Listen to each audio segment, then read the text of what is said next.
Դիտեք առաջին ալիք Ամերիկայի հեռուստակոնտենտը։ Բաժանորդագրվեք առաջին ալիք Ամերիկայի YouTube-յան ալիքին First Channel America։ Առաջին ալիք Ամերիկան ներկայացնում է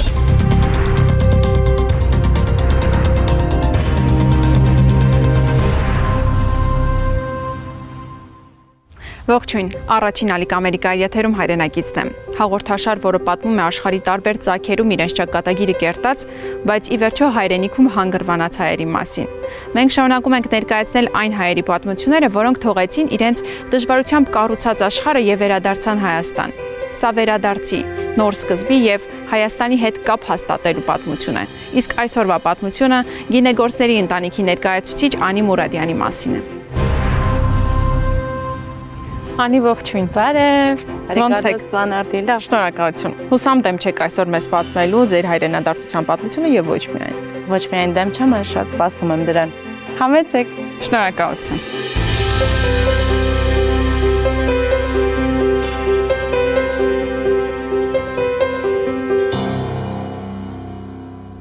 Անի, ձեզ հետ ծանոթանալու համար առաջարկում եմ մեզ ու մեր հեռուստադիտողներին մի փոքր պատմեք ձեր մասին։ Որտեղից են սերում ձեր նախնիները, ինչ ճանապարհ է անցել ձեր ընտանիքը եւ ինչպես է հայտնվել Միացյալ Նահանգներում։ Հայրիկիս կողմից Վանից են եկել մեր նախնիները, եկել են Էջմիածին եւ հետո ոմանք մնացել են Էջմիածնում, ոմանք Երևան են տեղափոխվել։ Մամայիս կողմը Կիլիկայից է եւ հետո իր հայրը ծնվել է Բեյրութում, իմասը գնացել է Բեյրութ եւ ինքն էլ հետո եկել է Երևան։ Ծնողներս Երևանում են ծանոթացել, ամուսնացել եւ իմ ծնվելուց մի քանի ամիս առաջ են տեղափոխվել Լոս Անջելես։ Սկզբում նպատակներ մի քանի ամսով այնտեղ լինել, ուղղակի որովհետև պայմանները Հայաստանում այդքան էլ լավ չէին 92 թվականներին, բայց այդ մի քանի ամիս տևեց 20 տարի։ Այդ ընթացքում հայրս եւ մայրս զարգացան իրենց երկուսն էլ իրենց մասնագիտություններում, հայրս հաշվապահական ընկերություն բացեց, մայրս էլ անշաշկույքի մասնագետ էր, բայց ինքն հետո միացավ ընտանեկան բիզնեսին եւ շատ չանցած, երևի 10 տարի այդ միջավայրում, օֆիսում ամեն օր հայրս հասկացավ, որ այլևս օֆիսում չի պատկերացնում իր ապագան եւ սկսեց քայլեր անել դեպի հաջորդ ընտանեկան բիզնեսը, որը գինեգործարանն էր։ Ես ծնվել եմ այնտեղ, քույրերս եղբայրս ծնվել են այնտեղ եմ հաճախել դպրոց, հայկական դպրոց նաեւ եւ հետո համալսարան։ Եվ եկա Հայաստան, որ մի տարի հանգստանամ ուսումից եւ դրանից անցել է արդեն համարյա 10 տարի եւ շատ ուրախ եմ, որ մնացի այստեղ։ Ես շատ ուզում էի մաս կազմել ընտանեկան բիզնեսի աճի եւ զարգացման, մանավանդ այն սկզբի տարիներին եւ այդպես էլ արեցի։ Շատ հետաքրքիր է, ինչպես ձեր ընտանիքը այդ որոշումը կայացրեց հետ վերադառնալու Հայաստան եւ արդյոք դուք երեխաներդ կողմ էիք, գոհ էիք նրանց այդ որոշումից։ Ի սկզբանե ես շատ սիրել եմ այն փաստը, որ ես հայ եմ, շատ եմ գնահատել մեր մշակույթը, մեր երգը, պարը, որտեղ նաև երգեր պարել եմ, միշտ դա էլ գուցե դերը կատարել է։ Հայաստան տեղափոխվելու որոշման մեջ դեր ունի այդ հայկականությունը պահպանելը, որովհետև ինչքան էլ հայրենասեր լինի կամ մտքով չանցնի, որ կարող է հաջորդ սերունդը կամ իր հաջորդ սերունդը էլ չպահպանի լեզուն կամ ավանդույթները եւ այլն, շատերը այդ համոզմունքը ունեն, որ չի կորի, բայց չի կարող մասամբ չկորել կամ ամբողջովին ի վերջո չկորել կամ նոսրանալ մեր մշակույթը ուրիշ երկրում։ Ու ամենամեծ դերը, որ իմ հայրս, մայրս պատկերացրել են, որ իր զավակները այստեղ մեծանան, մեր զավակները այստեղ մեծանան, հիմնական որոշման բերողը այդ փաստն է եղել։ Անի, Միացյալ Նահանգներում հասցրել եք բավականին երկար ապրել եւ կարող եք այսօր համեմատել երկու երկրների հասարակությունները։ Ինչ առանցքային տարբերություններ այստեղ կնշեք եւ կա Միացյալ Նահանգներում ինչ-որ բան, որը շատ կցանկանայիք տեղայնացնել նաեւ հայկական միջավայրում։ Հիմա ես 10 տարի այնտեղ չեմ ապրում ու վերջի 10 տարում շատ է փոխվել այնտեղ եւ այնտեղ մի քիչ զգուշություն կա ամեն ինչում, ամեն քայլում, մեքենա վարելիս, անծանոթի հետ խոսելիս, որ հանկարծ սխալ բառ չօգտագործես, հանկարծ սխալ ակնարկ չանես, չուզենալով, Ես շատ գնահատում եմ Հայաստանում մեր պարզ լինելու եւ ավելի պարզ խոսելու հատկությունը։ Այստեղ այցելելը տարբեր էր անշուշտ այստեղ աշխատելուց եւ ապրելուց։ Ամեն դեպքում այստեղ շատ եմ գնահատում ապահովության զգացողությունը, որը կա ամենտեղ։ Այստեղ կարող եմ հանգիստ նստել իմ տեղը, եթե իմ երեխան այլևս իմ տեսադաշտում չի։ Այնտեղ չեմ կարող։ Այնտեղից երևի մի բան որ կուզենայի, այստեղ ավելի շատ տեսնեի մանավանդ երիտասարդության մեջ, այստեղ շատ փակ ենք, խուսափում ենք արտահայտվել եւ այլն, ես կուզեի այդ ազատությունը ավելի շատ լիներ դրական իմաստով։ Անի յուրաքանչյուր փոփոխություն բարդություններ է ենթադրում, մանավանդ երբ այդ փոփոխությունը այդքան մեծ է, ինչպես որ երկրից երկիր մշտական բնակություն հաստատելու նպատակով տեղափոխվելը։ Ինչպիսին էին Հայաստանում ձեր առաջին ամիսները։ Ինչպես եք ներգրավել հասարակության մեջ, ինչպես եք սկսել ձեր ընտանեկան բիզնեսը։ Կան բաներ, որ սկզբում արտասովոր էր, օրինակ Ամերիկայում շատ ավելի կանխատեսելի է ամեն ինչ, եթե ինչ որ վերջնաժամկետ կամ մի բանի ավելի քիչ կա քեզ ներող, երբ որ ապրում ես այդպիսի մի տեղ, որտեղ ամեն ինչ համակարգված է եւ այլն, դա ունի իր լավ կողմերը ու ստեղ էլ հիմա շատ աշխատավայրեր ավելի համակարգված են, բայց այստեղ կա այդ ապահովության զգացողությունը, որովհետեւ մենք իրար օգնող ենք, ինչքան էլ զգում ենք, որ դա փոխվել է, այդքան իրար մեջքի չեն, բայց միևնույն ժամանակ մեր նման անծանոթը, որ գա օգնի, տենց երևույթ չկա ուրիշ տեղ։ Անի խոսենք նաև ձեր ընտանեկան բիզնեսի մասին եւ սկսենք ամենասկզբից։ Ինչպես սկսվեց ձեր ծանոթությունը գինու հետ։ Դեռահաս եւ պատանի տարիներին շատ ակտիվ դեր չի կատարել գինին իմ կյանքում, որովհետեւ ես դեռահաս էի ու պատանի գրականություն, պար, դասերս եւ այլն, բայց ֆոնում ետնաբեմում զարգանում էր գինու դերը մեր կյանքում ու ես այդպիսով ընկալում էի գինին որպես ապրելաոճ, որպես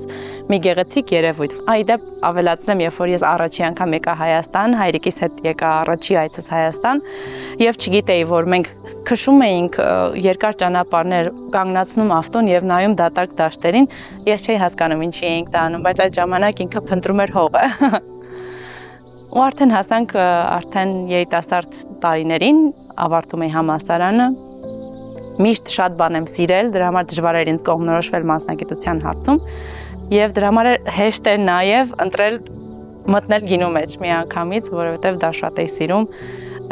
ու դեռ սիրում եմ։ Ինչը գլխավոր դրդապատճառ հանդիսացավ, որպեսզի դուք նաեւ պրոֆեսիոնալ մակարդակով զբաղվեք գինեգործությամբ։ Գուցե դա գեների մեջ է, բայց չգիտեմ, իմ մոտ կար ներքին պատասխանատվություն մի բան անելուց լավ անել ու ես հենց իմացա, որ Հայաստանում էլ կա գինեգործական ծրագիր Երևան գինու ակադեմիայում, անմիջապես տեղափոխվեցի 2 ամիս հետո գրանցվեցի, որպեսզի այն աշխատանքը, որ այստեղ անում եմ, այն ամեն ինչը, որ պատմում եմ տուրիստներին, դրանք ինֆորմացված լինեն ճիշտ գիտությամբ եւ մեր արածը հնարավորինս ավելի բարձր որակով լինի։ Անի, քանի որ մեր նկարահանումները համընկան հենց բերքահավաքի հետ, առաջարկում եմ առիթը բաց չթողնենք եւ գնանք ծանոթանալու գործընթաց։ Անպայման թույլ չէի տալու գնանք, մինչեւ չմոտենայինք, համտեսեինք, մասնակցեինք։ Գնացինք։ Գնացինք։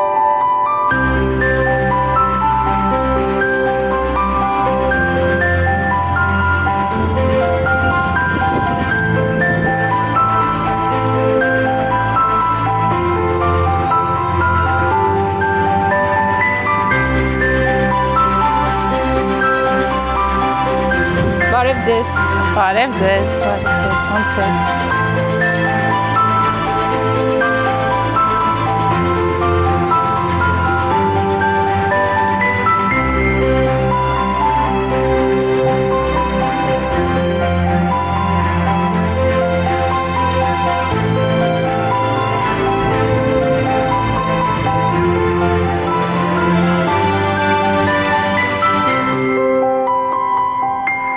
Անի, գինեգործությունից բացի դուք նաև խաղողի մշակմամբ եք զբաղվում։ Սա գինեգործների համար պարտադիր պայման է, թե զուտ ցանկության հարց է։ Գինեգործությունը ենթադրում է պարտադիր խաղողգործություն։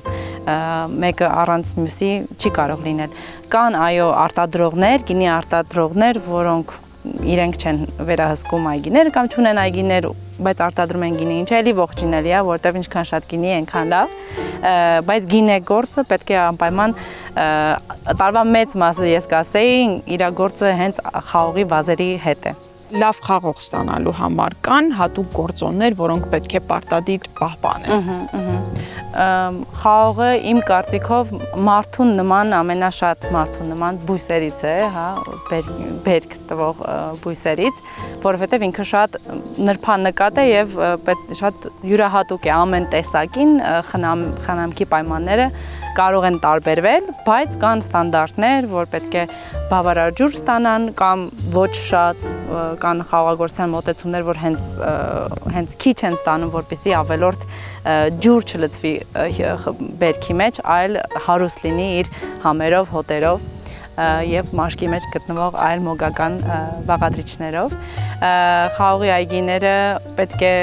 խնամված լինեն, պետք է նախ մինչև տնկելը հողի հետազոտություն արվի, որ տեսնենք այդ հողի տեսակը եւ բաղադրիչները, որտեղ ոչ մի հող մի տեսակի չի,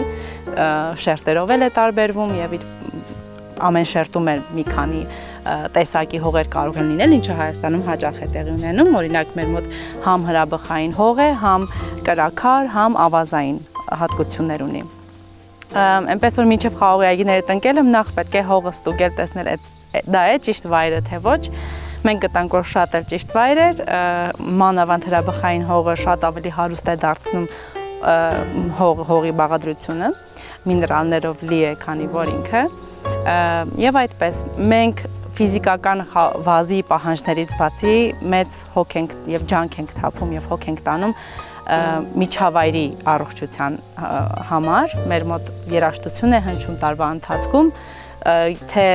դրսում եւ թե գործարանում, որտեղ մենք հավատում ենք, որ խաղողը նաեւ ի տարբերություն շատ ուրիշ բույսերի, բոլորն էլ ապրող են, բայց մի ձևի խաղողը մենք զգում ենք, որ ինքը ավելի է կլանում եւ վերցնում։ Դրա համար մենք շատ գնահատում ենք եւ կարևորում ենք լավ էներգիայով իրենց շրջապատելը։ Շատ հետաքրքիր եք պատմում խաղողների մասին իրականում, բայց նաև հետաքրքիր է ինչ տեսակներ եք օգտագործում եւ ինչպես եք վերաբերում այդ խաղողի յուրաքանչյուր տեսակին, որովհետեւ վստահ եմ, որ առանձնակի վերաբերմունք են պահանջում յուրաքանչյուրը։ Մեզ մոտ կա արենի, կախետ, միլաղ, ինչպես նաև ասում են հիմա, հաղթանակ սորտը, սիրա սորտը, միակ մեր ոչ հայկական սորտն է, դրանք կարմիրներն են, գինեգործների եւ կանգուն եւ ոսկեհատ սպիտակ սորտերը։ Եվ դրանց յուրաքանչյուրը յուրօրինակ վերաբերմունք է իր հանդեպ պահանջում։ Եվ յուրօրինակ հիմնականում բոլոր խաղողի այգու աշխատանքները համատարած են։ Սա այնպիսի ոլորտ է, այնպիսի գործ է, որ դեռ սովորում ենք, ինչքան էլ գրքից կարող ենք սովորել, անելով ավելի է սովորում անշուշտ։ Կան մեր մրցակից երկրները, որոնք 100-ամյակներով են այս աշխատանքի մեջ, ու մենք կարծում եմ լինելով բավականին հարուստ պատմություն ունեցող, մենք խաղալ ենք այդ պատմությունից, մեր ազգի, մեր խաղողների պատմությունից, իրենց հետ ինչպես աշխատել եւ այլն, եւ բերել ենք նոր գիտելիքներ շատ, չնայած մենք Հայաստանում ներկայացնում ենք ու այդպես էլ զգում ենք, տեսնում ենք, որ մենք գինու վերածնունդի շրջանում ենք, որը սկսվեց մոտ 15-20 տարի առաջ, երբ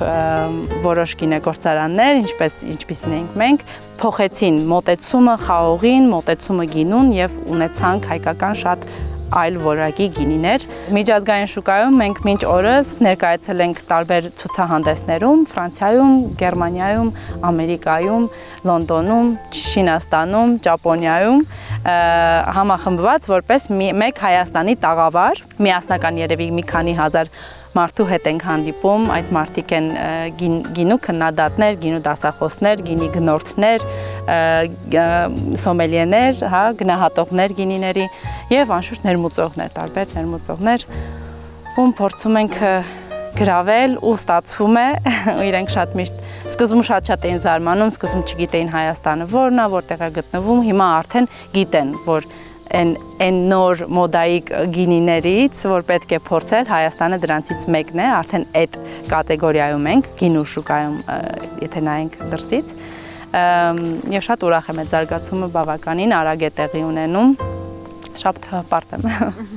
Շատ լավ գիտենք նաև, որ գինու արտադրանքից բացի նաև զբաղվում եք ձեթի արտադրությամբ, խաղողի կորիզներից եք պատրաստում եւ սա երևի թե անոնսի տեսքով պետք է ներկայացնենք մեր հեռուստադիտողին։ Ինչ փորձառություն եք ձեռք բերել եւ արդյոք այն արդեն հասանելի է վաճառքի համար։ Այո, փոքրիկ բան, ցենց հուշում կամ անակնկալ դեռ շուկայում որովհետեւ չէ, բայց վերջի տարվա ընթացքում աշխատում ենք խաղողի կորիզից յուղ ստանալու վրա, որովհետև մեր այսինքն գինեգործական կյանքից դուրս էլ մենք միշտ սիրել ենք ու ինքը շատ առողջարար ձեթ է, թե սնունդի օգտագործման համար, թե խնամքի որոշ տարբեր պրոդուկտներ, դեռ ամբողջ պրոդուկտների տեսականին չեմ կարող հստակ ասել, բայց այո, աշխատում ենք շուտով կլինի շուկայում նաև յուղ եւ նաև ունենք նոր բնակիչներ, արդեն 1 տարի է Վանարդիում, մոտ 3000 երևի նոր բնակիչներ, մեղուներն են, այո, նաև ունենալու ենք մեր մեղրը։ Ինչպես գիտենք, բավականին մեծ մրցանակներ է շահել միջազգային մրցույթներում Վանարդին եւ հետաքրքիր է արդյոք դա նպաստում է սպառման ծավալների մեծացմանը եւ նոր շուկաներ գրավելուն։ Կարծում օգնել են, որպեսզի մարդիկ հիշեն, որ մեր գինիները որակյալ են։ Կան գինեսերներ, ովքեր դրանցով ոչ մի բան չեն որոշում, որտեղ ինչ որ չափով այդ համտեսներն են կարելի ասել սուբյեկտիվ, բայց ամեն դեպքում մասնագետներ են համտեսում եւ այն մարդիկ, ովքեր այդքան չեն հասկանում գինուց, դա կարող է օգնել։ Մենք ամեն տարի չի որ դիմում ենք, արդեն սկզբում որ նոր ենք, պետք է ցույց տալ մենք ով ենք եւ ինչ որակի գինի ենք ներկայացնում Հայաստանից, շատ ավելի հաճախ ենք դիմում, բայց հիմա այնքան խաղողի գործը, միջոցառումները, գինիները, զարգացումները շատ են, մի քիչ թեթևացրել ենք, բայց այս վերջերս նոր 3 մեդալ ենք բերել ոսկի USA Ratings-ից։ Անի ասում են, որ գինին բնավորություն ունի։ Որտեղ է ձևավորվում այդ բնավորությունը, այստեղ այգիներում, թե մթերման կամ հնեցման process-ի ընթացքում։ Եվ եթե կարող ենք պատկերացնել, որ այստեղ իրենք բալիկ են, դեռահաս են եւ այնտեղ գնում են համասարան։ Ինչքան շատ բան է այնտեղ որոշում չէ, բայց այստեղ այգում էլ, այո, հիմքը այստեղ է դրվում, այստեղից եթե գնա որակյալ խաղող, շատ դժվար է ստանալ անորակ կամ ոչ հաճելի գինի, շատ դժվար է փչացնել որակյալ խաղողը։ Իսկ ոչ իդեալական խաղողը շատ դժվար է դարձնել համեղ կամ դիմացկուն կամ մնայուն գինի որակով։ Մեզ նաև հետաքրքիր է, թե ինչ ճանապարհ է անցնում խաղողը բերքահավաքից հետո։ Առաջարկում եմ գնանք եւ ծանոթանանք այդ փուլին։ Այո, գնանք խաղողի հետքերով։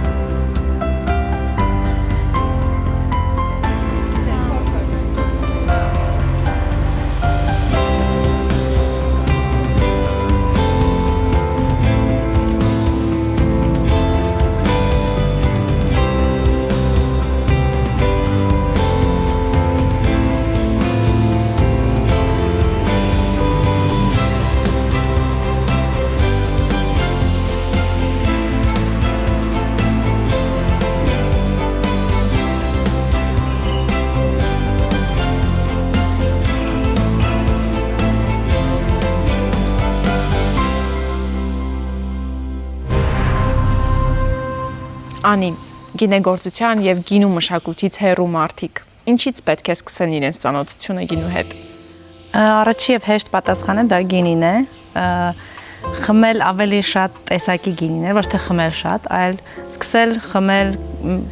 նոր գինիներ, համեմատել, հաշվի առնել ինչ խաղողի սորտ է այդ գինին,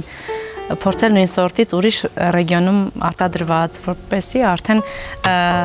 գինի խմողը արդեն կսկսի տարբերել ոճերը, համերը եւ կհասկանա որն է Իրանը։ Եվ արդեն դա էլ կօգնի նաև նկատել արդեն որակը միայն կարելի է նկատել շատ համտեսելով։ Առաջարկում եմ մեզ եւ մեր հեռուստադիտողին խորհուրդ տակ, թե ինչպես պետք է տարբերենք լավ գինին վատից, որովհետեւ շատերը նոր են մտնում այդ գինու մշակույթի մեջ եւ բացի համից տարբերելու որևէ ունակություն չունեն։ Առաջին հերթին պետք է ասեմ, որ որակի ընկալումն էլ, լավ գինու ընկալումը նորից սուբյեկտիվ է, այսինքն այն գինին, որ դուք հավանում եք, լավն է։ Պետք է օգտագործել ամենամեծ գործիքը գինու ոլորտում դա հոտառությունն է։ Մյուս Մյուս ձևը, որ կարող ենք փնտրել գինին, հասկանալ գինին որակով է կամ համահունչ է, թե ոչ, բույրը, եթե նույնիսկ չեն կարողում դեռ անվանել ինչ ենք զգում, համեմատել համի եւ հետ համի հետ։ Իրանք իրար համապատասխանում են, թե ոչ, նորմալ է նաև, որ բույրի մեջ մի բան լինի, համի մեջ չլինի, բայց ամեն դեպքում հետ համի մեջ կարևոր է, որ հաճելի լինի, դառնահամությունը շատ հետ համում, շատ անգամ ենթադրում է բարձր ալկոհոլ կամ ուրիշ խնդիրներ, բայց նաև այդ դառնությունը բնորոշ է շատ հայկական սորտերի, այնպես որ դրա համար ճաշակը շատ կարևոր դեր ունի։ Գինեգործության եւ առհասարակ գինու հետ կապված մշակութային դրսևորումները վերջին տարիներին բավականին տարածվել են։ Նույնիսկ կարող ենք ասել, որ հասարակական կյանքի բաղկացուցիչ մաս են դարձել։ Այս միտումները դրական եք գնահատում։ Միանշանակ, շատ հպարտ եմ նույնիսկ, որ մենք այդ ընթացքի մի մաս ենք կազմել եւ ներկա ենք եղել, ականատես ենք եղել ընդհանուր ոլորտի մշակույթի զարգացմանը, որովհետև այո, մանավանդ Երևանում դա շատ զգալի է, գինեսերներն են շատացել, գինու համտես հաճախողները, որ հավեսի համար են դա անում, այսինքն միայն ժամանակին, միայն գինեգործներն են կամ գինու ոլորտում գտնվող անձինք, իսկ հիմա շատերն են գնում, սիրում են մշակույթը, գնահատում են, ինչը մեզ շատ է ուրախացնում։ Շատ բնական երևույթ է, որ այս մշակույթի տարածման հետ զուգահեռ նաև գինեգործների թիվն է ավելացել վերջին տարիներին։ Սա գոհացնող փաստ է, թե մրցակցային այս պայմանները ավելի շատ լրացուցիչ խնդիրների առիթ են դառնում։ Երկուսը միասին դրականով, այսինքն մրցակցային պայմանները նպաստում են թե մեզ, թե ոլորտին։ Ինչքան շատ տեսականի, այնքան ավելի ինչքան շատ արտադրանք, այնքան ավելի մենք կհամարվենք գինեգործական երկիր։ Իսկ ի սկզբանե մենք սկզբից 5-ս էինք, 10-ն էինք, 15-10 տարի առաջ դա էր մեր նպատակը, որ մենք ընկալվենք որպես Հայաստանը ընկալվի որպես գինեգործական երկիր, այնպես որ շատ ուրախ ենք, մրցակցությունը այո շատացել է, տեսականին շատ զանազան է, ինչը ոգևորող է, ուրախ ենք, միայն ուրախ ենք։ Մեր նպատակը ի սկզբանե եղել է երկկողմանի, մեկը Հայաստանում գինու մշակույթը զարգացնել, ցույց տալ մարդկանց, որ դա ուղակի գործարան չի եւ ուղակի ըմպելիք չի, այլ ապրելաոճ է, որը ենթադրում է արվեստի տարբեր ոլորտների հետ համադրություններ, ինչը մենք փորձում ենք մեր այս վայրում ապահովել։ Մյուս մեր նպատակը ինչ եմ նշում, որովհետեւ հաջորդ 10 տարում կարծում եմ նույն նպատակները ունենք, Հայաստանը որպես բարձրագինի արտադրող երկիր ներկայացնել աշխարհին։ Անի, երբևէ զղջացել եք, որ վերադարձել եք Հայաստան։ Երբեք։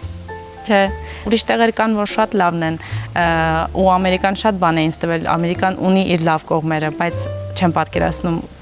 մի տեղ, որտեղ ես այսքան կարող եմ ինձ բավարարված զգալ, որովհետև այս մեր երկիրն է, մեր կառույցներն են, որոնք բոլորը կարիք ունեն զարգացման, եւ եթե մենք չանենք, Եվ վերջում հիմնվելով ձեր կյանքի հաջող օրինակի վրա, ինչ խորհուրդ կտաք բոլոր նրանց, ովքեր ցանկանում են վերադառնալ հայրենիք, բայց դեռևս հստակ որոշում չեն կայացրել։ Շնորհակալ եմ շատ այդպես գնահատելու համար։ Կասեմ, որ վախենալու բան չկա, որովհետև այստեղ շատ լավ է, շատերս ապացույցում ենք դա, մեծ համայնք կա հայրենադարձների, ինչպես դուք շատ լավ գիտեք,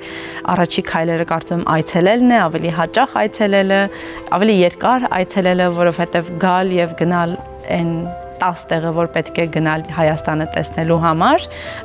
դա ոչինչ չի հուշի այստեղ ապրելու մասին։ Այնպես որ պետք է մեր հայրս այդպես արեց ու մեր դեպքում աշխատեց, եկավ են համարյա ամեն տարի գալիս էին, գնալով մի քիչ ավելի երկար, մինչև որ երբ որ իրենք որոշեցին որ արդեն ժամանակն է, մեր համար նորմալ էր, այսինքն մեր համար նորություն չէր, շատ նորմալ էր, որ մենք պիտի վերջոց տեղ ապրեինք։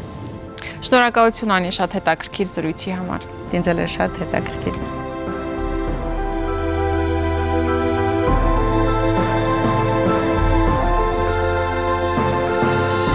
Յուրաքանչյուր վերադարձողի հետ Հայաստանը մի փոքր ավելի է ամբողջանում։ Անի Մուրադյանը մնացած բոլոր հայրենադարձների պես այստեղ է բերել իր փորձը, երազանքները, հավատն ու կարողությունները։ Մեր երկիրը ավելի ուժեղ եւ միասնական դարձնելու համար։ Մնացեք մեզ հետ բացահայտելու նոր պատմություններ աշխարհի տարբեր անկյուններից Հայաստան վերադարձող հայերի մասին։ Կհանդիպենք։